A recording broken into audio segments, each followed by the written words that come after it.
వారాంతాలలో వేదాంతాలు. పూర్తి వివరాలకు చదవండి రేపటి సాక్షి దినపత్రిక.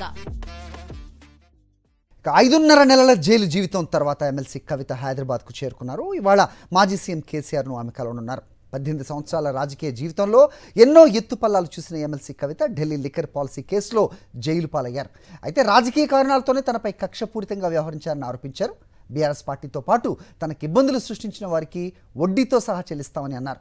కేసీఆర్ నాయకత్వంలో ప్రజాక్షేత్రంలో మరింత బలంగా పనిచేస్తామని స్పష్టం చేశారు ఆమె.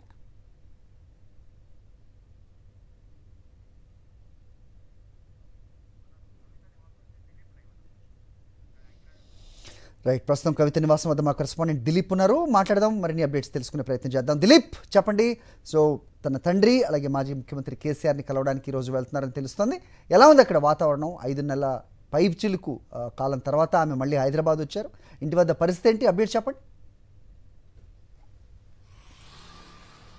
165 రోజుల తర్వాత కవిత తన నివాసానికి నిన్న సాయంత్రం చేరుకుందని చెప్పుకోవచ్చు.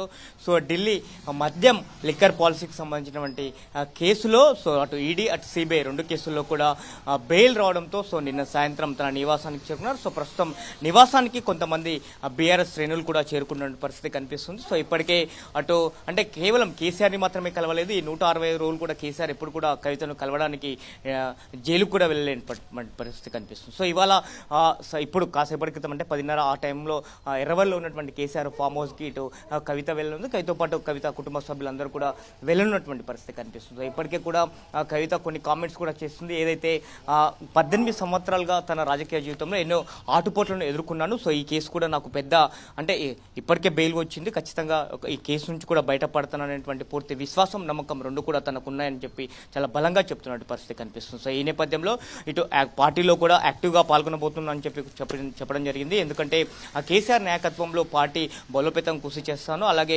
పార్టీ ఎలాంటి కార్యక్రమాలకు పిలుపునిచ్చినా చాలా యాక్టివ్గా పాల్గొంటాను అని కూడా చెప్పినటువంటి సందర్భం కనిపిస్తుంది. ఈ నేపథ్యంలో కొంత ఒక బూస్టింగ్ అని చెప్పుకోవచ్చు బీఆర్ఎస్ పార్టీకి. ఎందుకంటే అటు అసెంబ్లీ ఎన్నికల్లో కూడా పార్టీ ఓడిపోయింది, ప్రతిపక్షంలో ఉంది, అలాగే ఆ పార్లమెంటు ఎన్నికల్లో కూడా ఒక్క సీటు కూడా గెలవని పరిస్థితి. ఈ నేపథ్యంలో కొంత బీఆర్ఎస్ శ్రేణులు ఒక జోష్ ఉందని చెప్పుకోవచ్చు. ఎందుకంటే కొంతమంది ఆ పార్టీ శ్రేణులో కూడా కొంత అపనమ్మకం కలిగినటువంటి పరిస్థితి. ఎందుకంటే ఆ బీఆర్ఎస్ పార్టీ అధినేతగా ఉన్నటువంటి కేసీఆర్ తన కూతురే జైల్లో ఉన్నటువంటి పరిస్థితి కాబట్టి కొంత అధికార పార్టీ నుంచి కొంత ఇబ్బందులు తలెత్తుతుంటే నేపథ్యంలో కొంత మనల్ని కూడా కొన్ని కేసుల ద్వారా ఇరికించే ప్రయత్నం చేసే అవకాశం ఉందని చెప్పి కొంతమంది నేతలు కూడా భావిస్తున్నటువంటి తరుణంలో కొంతమంది పార్టీ కూడా మారారు. ఈ నేపథ్యంలోనే కవితకు బెయిల్ రావడం అనేది కొంత బీఆర్ఎస్ పార్టీ శ్రేణుల్లో కొంత అలాగే కొంత జాగృతి ఏదైతే తెలంగాణ జాగృతి పేరు మీద కొన్ని కార్యక్రమాలు చేపట్టిందో కవిత, ఇటు జాగృతిలోనూ అలాగే మహిళా కార్యకర్తల్లోనూ ఇటు బీఆర్ఎస్ పార్టీ శ్రేణుల్లో కూడా కొంత జోష్ నింపుతుందని చెప్పుకోవచ్చు.